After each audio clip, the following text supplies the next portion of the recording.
saludo de la Asociación Mexicana de Vacunología, a la cual están invitados a pertenecer, y la pregunta sobre la cual vamos a versar: ¿la varicela, una enfermedad benigna? El virus, aquí está, la familia herpes varicela zoster. No vamos a entrar en detalle, un virus grande que nos da muchos problemas, que en la microscopía electrónica aquí lo tienen.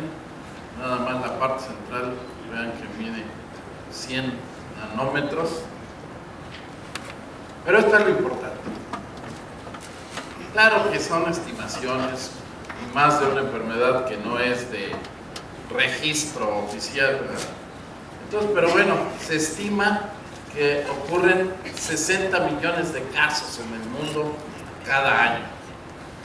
O sea que si hablamos de 7,000 millones de habitantes, pues estamos hablando más o menos entre 60 y 70, que equivale al porcentaje, ¿no?, de la población total.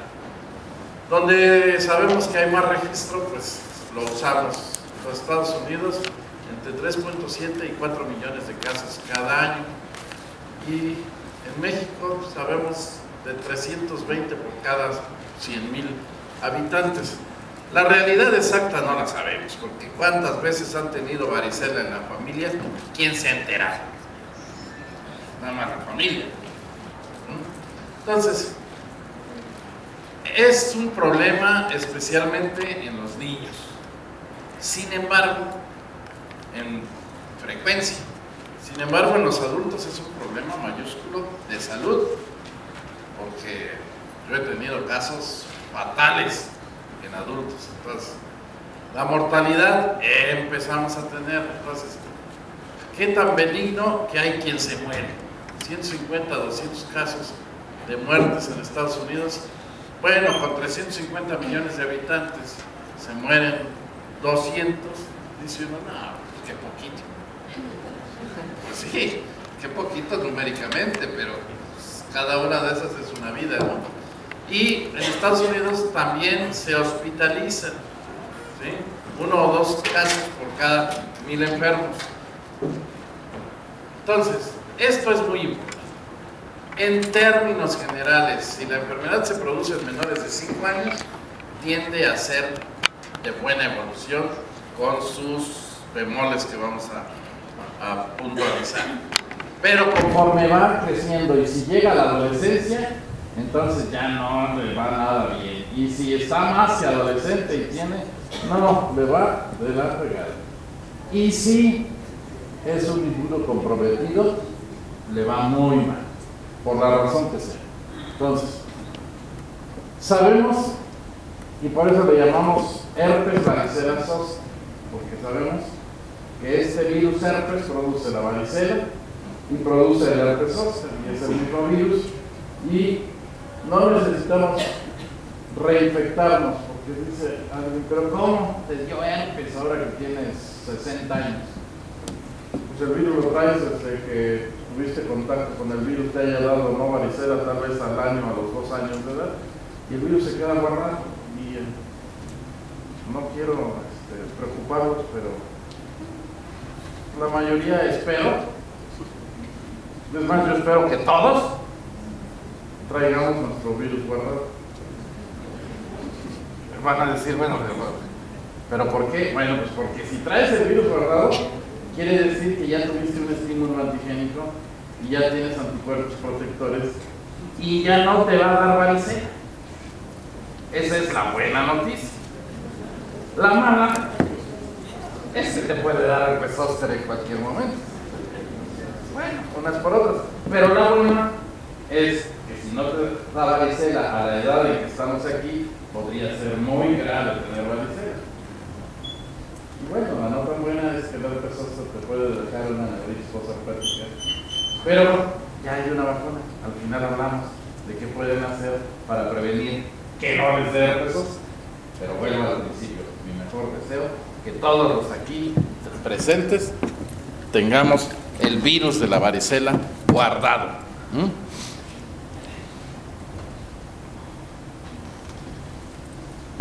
¿Cómo se transmite la varicela? Esa es la otra. ¿Cuántas veces no nos han preguntado, sobre todo en las guarderías y en las escuelas, cuándo puede volver a clase el niño que tiene varicela? Pues cuando ya no sea infectante. ¿Y cuando ya no es infectante? Cuando ya no tiene en la vía respiratoria virus que excreta.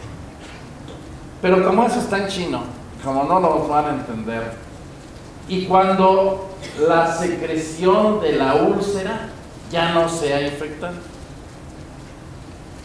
Entonces, cuando tiene costras es infectante, lo más probable es que no.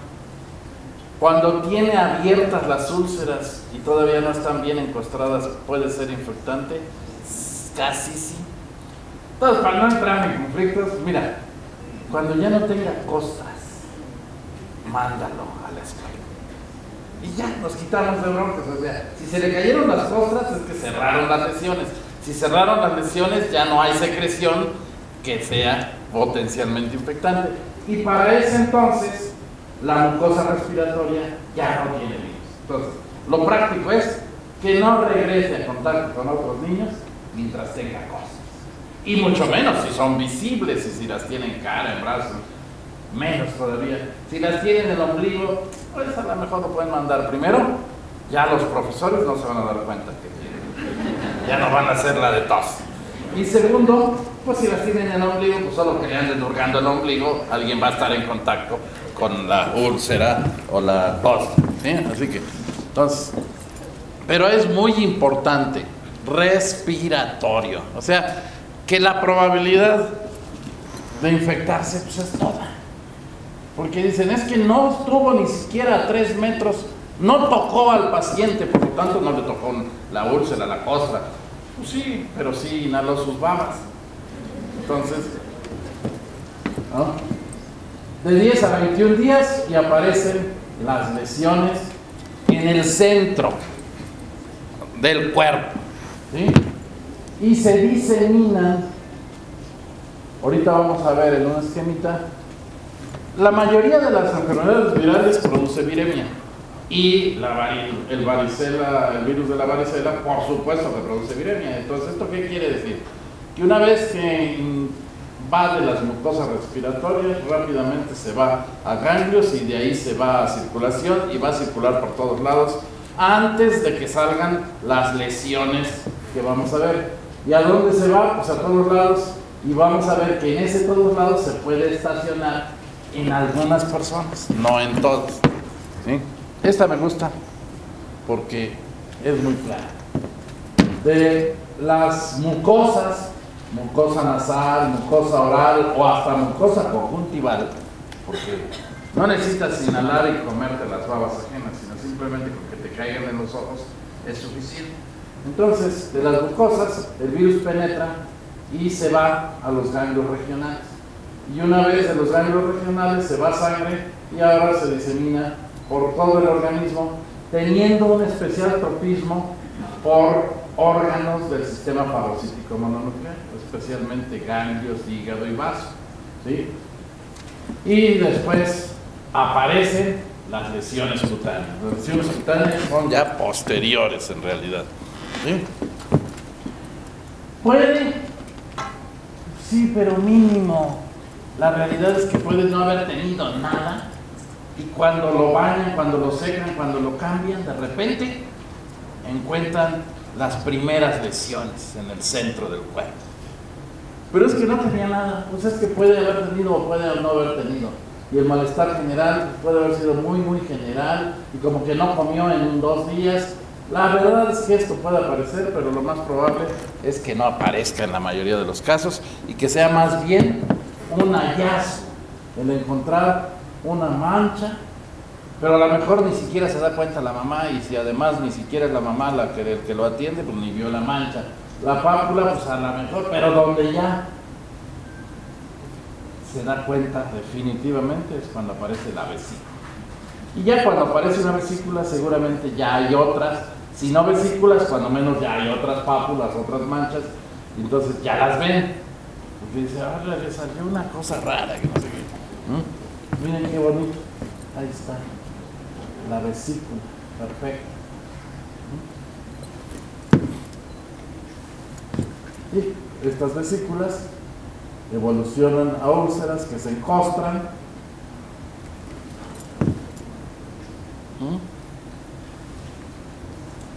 Y más. Y más. Ah, pero y mucosas, sí, hay que revisar las mucosas, porque el virus varicela zoster produce lesiones en mucosa que se parecen mucho a las denominadas lesiones aftoides, o sea, son como aftas, ¿verdad? De diferentes tamaños. Alguien poéticamente dice, imagen de cielo estrellado. O si tienes una buena experiencia, pero quieres hacer ciencia, pues sí, puedes buscar hacer la citología de Zank, que es la misma que haces para los otros herpes, y que es hacer un raspado de la úlcera, fijarla en un portaobjetos y teñirla y llevarla al microscopio para ver las características de los cuerpos de inclusión, ¿no? Pues, microscopía electrónica, pero no hay a la vuelta de la esquina, inmunofluorescencia, y puedes hasta, si quieres cultivar al virus, ¿verdad? En fibroblastos humanos, en 21 días ya está el virus visible en las células. Las pruebas inmunológicas, pues después de un mes ya son positivas, pero aquí hay un gran problema, ¿cómo las interpreto si es IgG? Y yo espero que todos los que aquí estamos tengamos IgG. Entonces, la sola presencia de IgG específica para virus, pues no te dice nada. A mí me resulta curioso cuando alguien pide serología e incluye la varicela. Y entonces mandan interconsulta infectología porque salió positivo a varicela. Pues sí, es positivo a varicela porque o está vacunado contra la varicela o ya tuvo la infección contra la varicela o ya tuvo el varicela y por eso sale positivo. Presencia de IgG contra varicela, pues sí. Espero todos tengamos IgG, entonces pues no me sirve. Solo que haga yo IgA, IgM podría tener valor esto, si no, no tiene valor. ¿Quieren hacer más ciencia? También pueden hacer pruebas moleculares, detección de DNA viral o hibridación o la PCR, que es ahora muy socorrida, aunque poco pagada. Porque todos piden PCR, pero cuando llega el paciente y dice, le cuesta $5,000 la prueba de PCR, luego regresa. Entonces, ahora lo interesante es que el individuo que tiene varicela puede complicarse. La complicación número 1 es tejidos blancos. O sea, como son lesiones muy pruriginosas, pues el individuo se rasca. Y se rasca con sus uñas terratenientes y con toda la mugre que tiene. Y entonces se autoinocula bacterias en las lesiones. Y entonces la complicación número 1 pues es la hipertiginización de las lesiones. O sea, donde ya la úlcera ahora se vuelve una úlcera purulenta por la multiplicación bacteriana, pero el problema es que puede ser puerta de entrada, y puede ser puerta de entrada para una infección de tejidos blandos más seria, y puede ser tan grave como hasta llegar a celulitis, ¿verdad? O sea, primero celulitis y luego hasta fascitis, entonces, o abscesos, en fin, todo esto, y esto puede llevarte hasta sepsis, y como se logra la circulación de las bacterias, pues puede llegar a artritis, osteomelitis, tal. Complicaciones bacterianas a partir de rascarse. Pero hay complicaciones virales. O sea, el mismo virus de la varicela puede estacionarse en órganos y producir enfermedad. Encefalitis o meningoencefalitis variceliforme es una. Meningoencefalitis, ataxia, en fin, trastornos del sistema nervioso o pulmón es la segunda en frecuencia, ¿sí? Hepatitis, eso es otra cosa importante. Cuando hablamos de hepatitis viral solo pensamos en el abecedario, pero hay muchos otros virus que no son del abecedario y que pueden producir hepatitis y que tienen un curso similar al de las hepatitis A, B, C del abecedario, ¿no? Como es un virus que especialmente tiene tropismo por sistema fagocítico mononuclear y entre ellos médula ósea, entonces por eso se va a producir fenómenos purpúricos, ¿sí? Y puede pegarle al riñón y ese que veíamos, vimos ahí una foto donde veíamos de lado un chico y se le veía como que abultado ahí a los genitales. Bueno, pues sí, porque puede producir orquitis, pancreatitis. Esta es, yo diría que las dos más frecuentes son neumonía y encefalitis.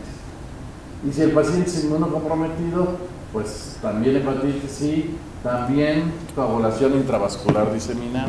O sea que en el paciente inmunodeprimido tiene gran riesgo de complicarse y morir por varicela, ¿sí?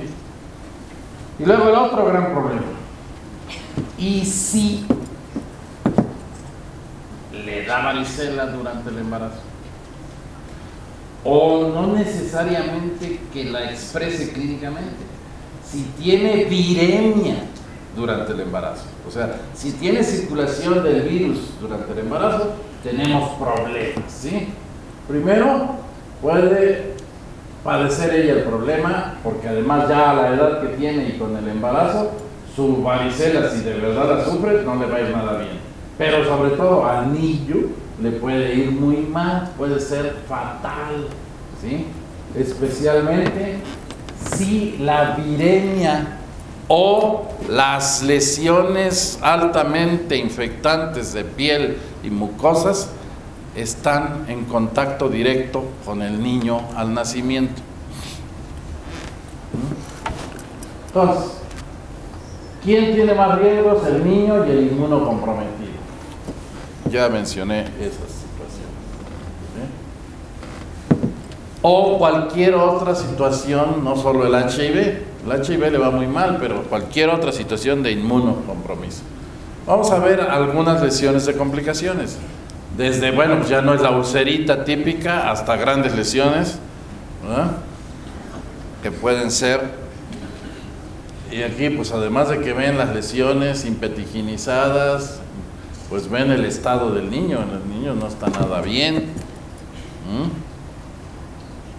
¿Por qué esta descamación? Porque hizo una celulitis y cuando la celulitis va disminuyendo, se descama la piel, ¿sí? Los abscesos periorbitarios no son nada infrecuentes, ¿sí?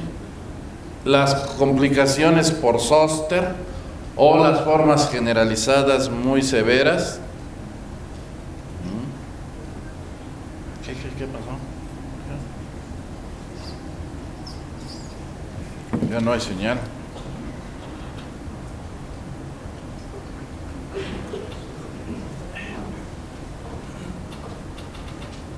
Hasta la máquina se asustó con esto.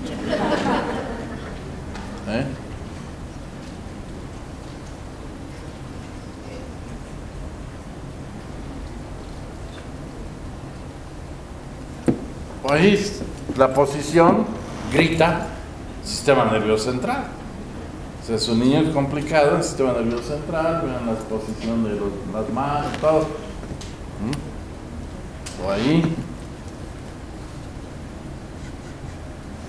Lo que les decía, pues no se va a morir de eso, pero miren las cicatrices que le van a quedar y bueno, estos párpados habrá que reconstruírselos porque.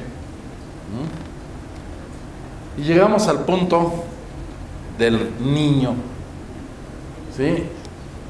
El virus de la varicela se queda guardado en ganglios neurosensoriales.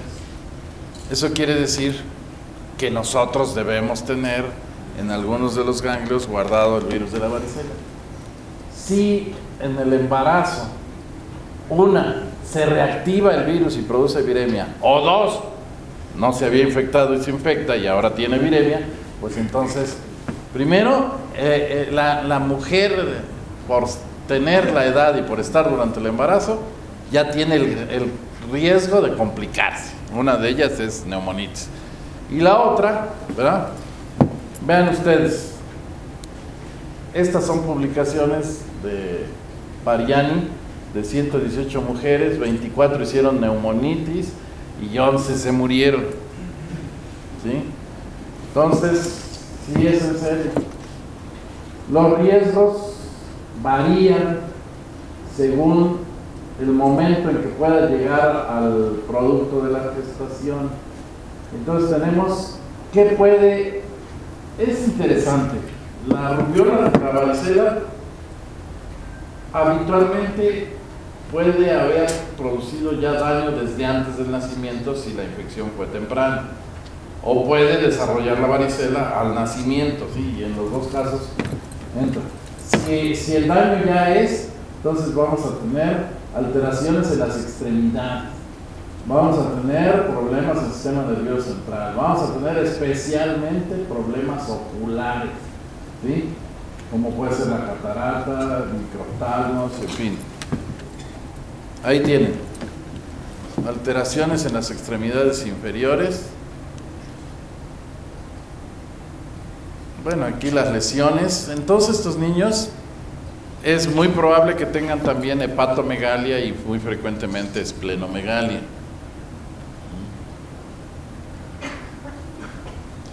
Puede hacer lesiones cutáneas muy serias. Y lo más grave de todo, puede lesionar vísceras, especialmente pulmón, y la mortalidad en el recién nacido es de casi 1 por cada 3. Entonces, varicela congénita, si estamos hablando de un riesgo mayúsculo.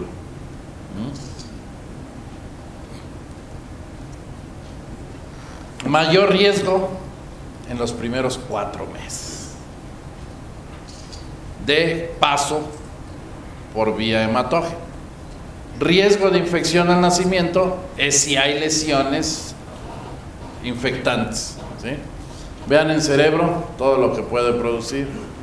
Y bueno, pues todo esto entra, y entonces cuando el recién nacido tiene todo esto, entonces dice, si uno tiene datos clínicos de un síndrome de Torch, ¿no?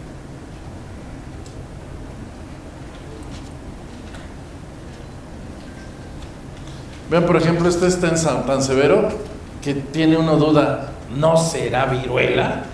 Porque así se presentaba la viruela, ¿no? La neumonitis, vean, la celulitis, y luego a cualquier edad, en individuos inmunocomprometidos, nos puede dar las formas hemorrágicas.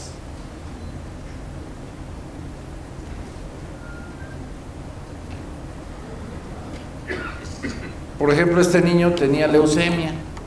Entonces, pues por esa situación estaba severamente inmunocomprometido. Para su buena suerte, dice uno, ¿cuál buena suerte? No inventes. Bueno, no hizo lesiones viscerales. Pero vean esto, ¿por qué es hemorrágico? Porque son lesiones mucho más profundas que las habituales. O sea, las úlceras penetran hasta donde ya hay vascularidad y por eso sangran. Y estas lesiones, por supuesto, quedarán cicatrices, ¿verdad? Esos son cicatrices, todos son cicatrices. Bueno, alguien va a decir, no va a tener que ponerse sus tatús, ¿verdad? Ya quedó con tatuaje que no es de tinta indeleble, sino, ¿no? Bueno,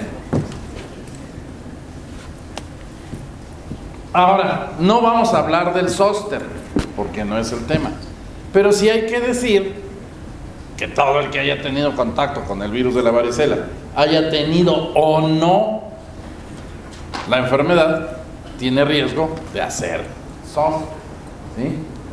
Del 10 al 20% de las personas que tuvieron contacto van a tener zóster. Dícese, después de los 50 años, ay, es tan relativo, porque hay niños con zóster y hay niños muy pequeños con zóster.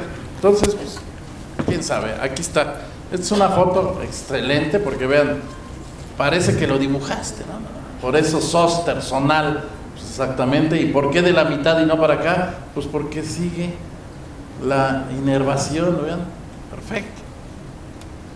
Un zóster. Bueno, requiere tratamiento la varicela. Pues si es benigna, ¿para qué te preocupas? Bueno, lo primero que tenemos que hacer es hacer un buen diagnóstico. Hay que ponerle nombre, apellido y, si es necesario, hasta segundo apellido. Es una varicela leve en un paciente inmunocompetente, está bien nutrido, o sea, las tiene todas consigo, seguramente requiere solo un tratamiento, y es importante, y es muy importante hacérselo ver a su mamá, a sus papás. Agua y jabón. O sea, ¿qué es lo que vamos a hacer? Mantener siempre limpias las lesiones para que no se impetiginicen. Y vigilancia. A la primera lesión que veas que se hace fea, hay que revisarlo y ver qué hacemos y no esperar a que le dé una celulitis. Entonces, pero si el apellido cambió y es una varicela de moderada a severa, entonces hay que pensar si necesita tratamiento. ¿En qué está? Primero, en el número de lesiones, ¿verdad? Mientras más lesiones tenga, pues más severa. Segundo, en la profundidad de las lesiones. Si ves algunas de las lesiones muy profundas y que lleguen hasta tener sangre, eso habla de severidad. Y estado del paciente. Es que nomás tiene 25 lesiones. Sí, pero tiene, ¿qué quieren? La leucemia que ya vimos, o tiene un problema renal, o está desnutrido, de tercer grado, o de segundo grado. O sea, cualquier situación que haga que el individuo no esté en perfectas condiciones para responder inmunológicamente, hay que pensarlo, no dejar para ver si le va o no le va. Entonces, de eso depende decidir. Y hay dos tratamientos. Bueno, el primero, agua y jabón. En todos los casos, sea leve, moderada, severa, agua y jabón para mantener limpias siempre las lesiones. Cortadas las uñas del paciente y super lavadas para que no se autoinocule. Luego, tenemos tratamientos que sí funcionan, sí. Tenemos en México 3, aciclovir, valaciclovir y falciclovir. Especialmente estos dos. Hay nuevos que van a llegar pronto, pero no los tenemos todavía en farmacia. Estos 3 nos responden sí. ¿Cuándo los vamos a usar? Cuando tengamos una situación de severidad. Aciclovir sistémico, ¿verdad? En todas esas situaciones, que al final es lo mismo. Se puede recurrir a gamoglobulina hiperinmune 250 miligramos en dosis única. También no es fácil conseguirla, te resulta muy cara, pero es una opción. El aciclovir a 30 miligramos por kilogramo de peso dividido en 3 dosis al día, más el agua y el jabón y las medidas de sostén. El valaciclovir es como 10 veces más caro que el aciclovir, pero sí hay en el mercado y pueden recurrir. Tratamiento tópico. ¿Valdrá la pena? Pues sí. Sobre todo, yo diría, lesiones de cara, de manos, de brazos, o sea, lesiones que van a ser de tu carta de presentación, o sea, que te pueden dejar cicatrices, vale la pena minimizarlas hasta donde sea posible con tratamiento local. ¿Cuáles son los tratamientos locales? Ácido glicirricínico, hidroxiuridina y aciclovir. Los 3 vienen en presentaciones tópicas, o sea, el mismo aciclovir que ya usamos sistémico, que lo hay tanto para vía intravenosa como vía oral, hay tópico. El ácido glicirricínico lo hay en spray. Y la hidroxiuridina la hay en pomada oftálmica solamente. Entonces son unos tubitos muy chiquitos, te sale más caro porque es muy poquita, pero son altamente eficientes los 3. ¿Sí? El ácido glicirricínico en spray, el aciclovir en pomada y la hidroxiuridina en pomada oftálmica. y estas se aplican directo sobre las lesiones de menos una vez al día, pero las puedes usar 2 o 3 veces. Cada vez que veas que ya se secó el material y ya lo puedes volver a usar, no tiene ningún problema de acumulación de nada. ¿Qué ventajas tienen los tres? Porque para fines prácticos los tres dan los mismos resultados. Primero, hacen que más rápidamente evolucione la lesión, o sea, dura menos la lesión. Y si lo usamos temprano, profundiza menos la lesión y tiene menos opción de darte cicatrices. Y finalmente, prevenir. Bueno, pues lo primero es no poner al que no ha tenido contacto con el enfermo, aislamiento. La uso de la inmunoglobulina, particularmente si tenemos una persona de alto riesgo y ha entrado en contacto y empieza a tener los primeros. Pero lo más importante, y con mucho, vacuna.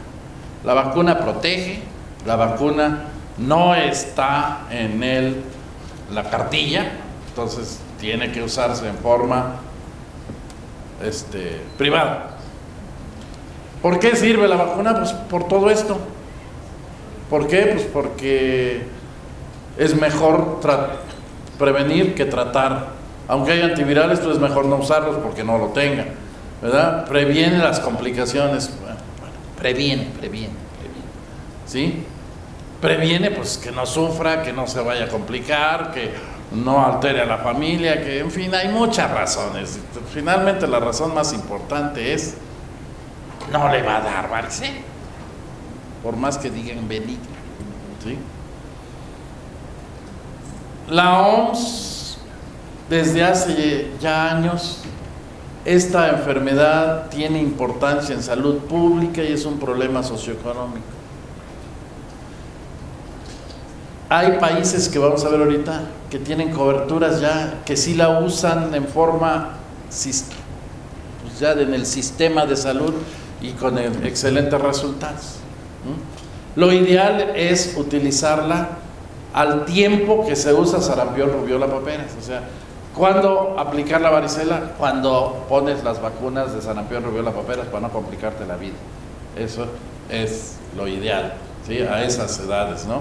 Por ahí Pero, vean ustedes, todos estos países tienen vacunación de rutina, ¿sí? Canadá, Estados Unidos, Costa Rica, Uruguay, en México. Y luego tienen 2 colores, 1 dosis y 2 dosis, porque en Estados Unidos, hace unos pocos años, decidieron usar 2 dosis. Los resultados en Estados Unidos, a partir de 1995, ha sido esto. Entonces, el descenso de la varicela es brutal gracias al uso de la vacuna. Yo creo que esto es lo más contundente para decir, vale la pena vacunarse, ¿sí? Entonces, en todos lados, aquí tienen, donde se ha venido utilizando más o menos, pues hay descenso. ¿Sí? La vacunación reduce el zóster, no lo sabemos exactamente, pero ya no nos preocupa porque ahora ya hay una vacuna para zóster. De hecho, en México, a partir de julio de este año, ya estará la vacuna contra zóster. Ya la vamos a poder usar todos nosotros. Curiosamente es la misma vacuna, pero es diferente presentación, ¿sí? Entonces, por todas estas razones, se decidió en Estados Unidos 2 dosis. Y su resultado ha sido excelente, ¿sí? Aquí tienen, con 1 dosis, estos son niveles de anticuerpos, con 1 dosis, con 2 dosis, diferentes estudios de Nader, de Watson, de Guy, ¿sí? Los japoneses, que son los que sacaron la cepa Oka, tuvieron un problema en su producción y en este momento se ha caído la producción de vacuna de la varicela hasta que no recuperen idealmente la cepa. Entonces no sabemos cuántas semanas o meses se va a tardar, pero se va a resolver. Entonces, vacúnense, pero no ahorita porque no hay. La vacuna se administra en forma subcutánea. Las presentaciones que tenemos en México es una ámpula leofilizada y un frasquito con agüita para que la reconstituyas y te da un total de 0.5 o máximo 0.7 mililitros, y eso es lo que aplicas en forma intradérmica, subcutánea, ¿sí? Y está totalmente demostrado que es inmunogénica. El esquema, la primera dosis al año de edad y una segunda dosis a los 6 años de edad. Esa es la recomendación que la Asociación Mexicana de Vacunología. ¿Tiene efectos secundarios? Pues alguna molestia en el sitio y a veces aparición de 1 o 2 vesículas. O sea, como son virus vivos atenuados, como que le da una mini varicela en algunos niños, ¿verdad? Y no pasa de ahí. ¿Cuáles son las recomendaciones? La primera es aplicar a todo el que no tenga evidencia de haber tenido varicela. Revísense de pies a cabeza. Pídanle ayuda al más cercano en su vida, que lo revise donde ustedes no se pueden revisar. ¿Qué van a buscar? Una cicatriz crateiforme. Si encuentras cicatrices crateiformes, lo más seguro es que tuviste varicela. Entonces ya no necesitas vacuna. Si no tienes cicatriz, entonces entramos frente a la duda. Y evidentemente no te acuerdas, y tu mamá no se acuerda si tuviste varicela, entonces estás en la disyuntiva. ¿Me hago una prueba serológica para ver si tengo anticuerpos? Si me la hago y tengo anticuerpos, no necesito la vacuna. Si me la hago y no tengo anticuerpos, necesito la vacuna. Y si me pongo la vacuna y no me pongo a investigar si tengo o no anticuerpos, pues es decisión tuya. Te vas a gastar lo mismo, pero bueno. Siguientes y últimas recomendaciones. Si estás frente a un caso, lo ideal es hacer un diagnóstico temprano para decidir si requiere o no y qué tipo de manejo. Ese diagnóstico debe tener nombre y apellido para identificar el grado de severidad y además identificar la situación de respuesta del huésped para decidir si vas a dar tratamiento. Tratamiento antiviral si decidiste que por esta situación lo requiere.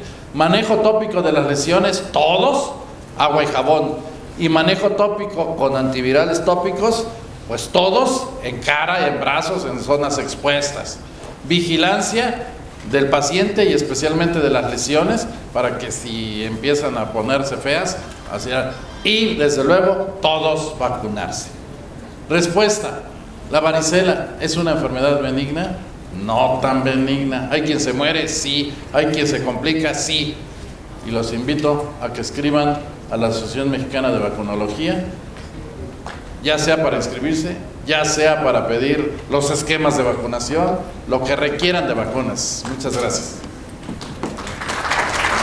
Muchas gracias, doctor.